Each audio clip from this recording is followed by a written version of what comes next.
Greetings all. Hello from sunny Whitley Bay. It is pretty sunny today actually. And as I promised, what I want to do now is each day that's a working day for me, I'm going to put something up on the blog, get across to you lucky lower six people, to help you in the study you're doing now of post-war sort of British history.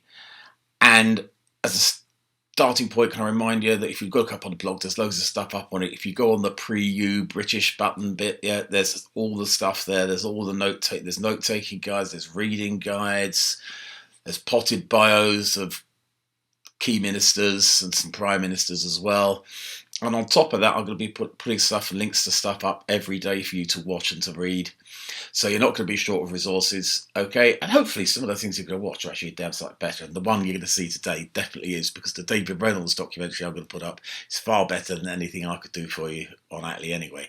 So therefore, you're spared a long conversation with me today. But nonetheless, because some of you know I care a great deal about Clement Attlee and about this period of Labour history, I thought what I'd do is give you a few words, really just to talk about the great man himself and, well, why he was the great man. And immediately you can almost hear some people say, great? I mean, yeah, whether Churchill actually said it or not, the famous quip he's alleged to have said is describing Attlee as a modest man with much to be modest about. He was probably replying to Truman, we think. And that modest man was famously uncharismatic. Hugh Dalton, when Attlee became leader in 1935, beating the very charismatic Herbert Morrison, famously said, "And a mouse shall lead them." James Margach, a journalist, described Attlee as an Indian rubber man, a little Indian rubber man at that. In fact, the little Indian rubber man grew rather big in the job. For a start, he proved to be a man of substance. As opposition leader, he repositioned Labour. Partly repositioned more to the left in some ways. National Health Service became an actual proposal. Likewise, they proposed nationalisation of some key parts of industry. Also, though, he moved them away from the pacifism of George Lansbury and to oppose appeasement and support rearmament. If Labour had been the pacifist party of the early 1930s, or indeed the Popular Front, almost pro-Moscow party that Stafford Cripps might have wanted, there's no way Labour could have gone into government with Churchill in 1940. Not only that, Attlee also was resolute in his refusal to serve under Chamberlain. That, I think, also helped smooth Churchill's path to number 10. The two of them were famously very different characters, of course. One of the things about Attlee was, as Churchill's kind of de facto number 2 in some ways, he was one of the few people, probably like along with Eden and Bevin himself, who could go to Churchill and tell him he was wrong, and Churchill would actually listen to them. They were, of course, like chalk and cheese. Attlee knew this, once famously upbraided Churchill in a memo, he said, a monologue is not a decision. Well, there was certainly no choice of a monologue from Little Clem. Douglas J once famously said of Attlee, he never used words of one syllable when none would do. Rather like that one. Dennis Healey recalls Wilfred Feinberg telling him that a normal conversation like we might have is like a game of tennis. One with Attlee was like feeding a dog biscuits. Yup. Famously, when he kissed hands with the king in 1945, went to accept the job of Prime Minister, after a long pause, Attlee says, I've won the election. After another long pause, the king, another man, famously a few words, replied, I know, I heard it on the news. Later, the two men were actually given crib sheets to help facilitate a conversation between them, so they actually just didn't dry up. Nonetheless, they actually got on rather well, and there was a genuine respect from the king for his Prime Minister. It wasn't just Churchill, or the king, or Labour men.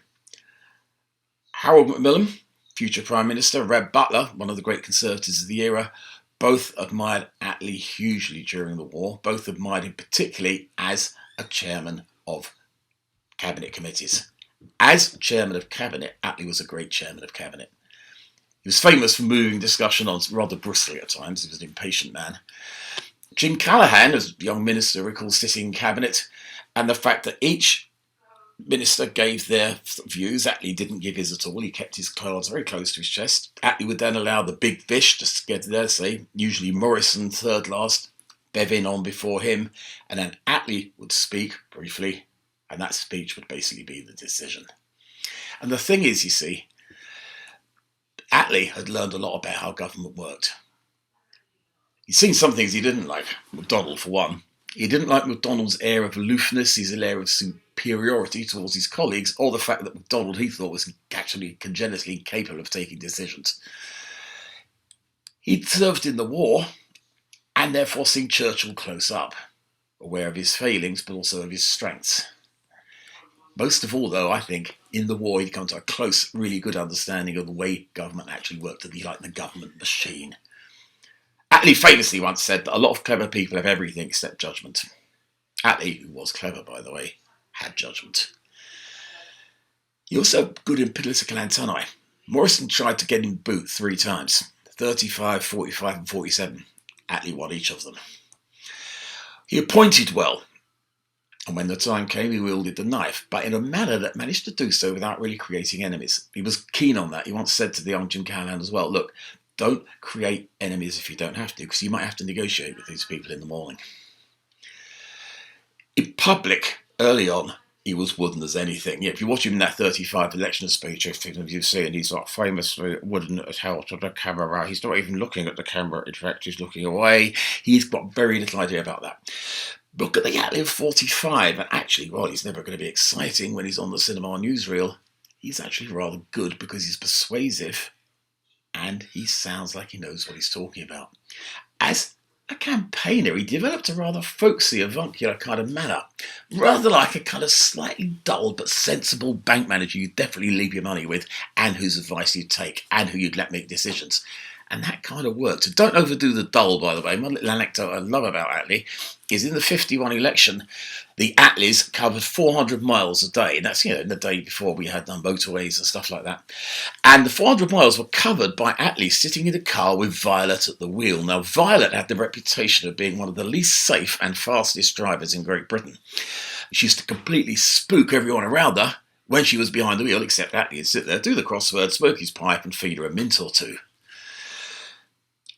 Attlee's greatest weakness, for my mind, is something he would share, oddly enough, with, I think, the other contender for the greatest post-war Prime Minister, which is Margaret Thatcher, which is occasionally a somewhat narrow, parochial patriotism. Attlee could be as great as worldviews as could Thatcher. I'm not saying, I'll say when I talk about Thatcher, I'll say I think she had a genuine worldview, but she could sometimes be very narrowly patriotic, and I think so could Attlee. And this was something shared, I think, by a lot of the Labour Party at the time, but the truth is, I think it was shared by a lot of British people scarred by 2 world wars and who kind of wanted something of a quiet life. Attlee could make political misjudgments, so often they were for good reasons. He went to the country early in 51 because of the fact there was a royal tour planned for 52, and I think there were concerns over the King's health as well. He accepted the 1949 boundary changes, which damn nigh lost him the 1950 election, but he did so because he said, well, it would be wrong not to. For Liberal Joe Grimond, Liberal leader in the late 50s and 60s, he was simply the greatest post-war Prime Minister. Thatcher's Chancellor Nigel Lawson agreed that Attlee's government set the course of post-war British history, for as much as he would disagree with some of it. I prefer the view of my grandfather. As many of you will know, I prefer the view of my grandfather in many things. My granddad, lifelong Labour trade unionist, always said this was Labour's finest hour. Some of you will also know my granddad's political hero was Ernie Bevin. I think he's my political hero as well. Bevin could patronise him, but something Roy Jenkins wrote years later would, I think, do more than anything else to sum up what Attlee was and what Attlee became. Now, the book, by the way, is this. Peter Hennessy's Prime Ministers. I'll be cribbing quite a lot of this because it's absolutely bloody marvellous. It's a really good read. And it's got a series of potted biographies, and I've lost my page reference, but I've got it back up again here. Roy Jenkins, who knew all these people, he was born into the Labour purple. Jenkins's father knew Clement Attlee very well, worked for him, so Jenkins knew all these people. And this is what he wrote about Bevin's view of Attlee. In the 30s, he thought Attlee as a second-rate leader. But that's what he wanted. He'd had enough of those who thought they were first-rate with MacDonald. During the war, when for the first time he got to know Attlee well, his attitude changed. He could still make the occasional patronising remark, "We must look after little Clem," he told a colleague in 46. But this was superficial. By then he believed that Attlee was not merely the best leader the Labour Party had got, but the best it was ever likely to get. He made it clear he would serve under no one else. Famously, when Bevin was approached in 1947, he turned around and said, "Who do you think I am? Lloyd George?" And he stuck with Little Clem. Because you see, Little Clem was also, in the words of Ben Pimblett, top deity in the Labour Party's pantheon. So, watch David Reynolds, read some of the stuff I've put up, and by lot, when you're writing that essay, don't forget Little Clem. Bye.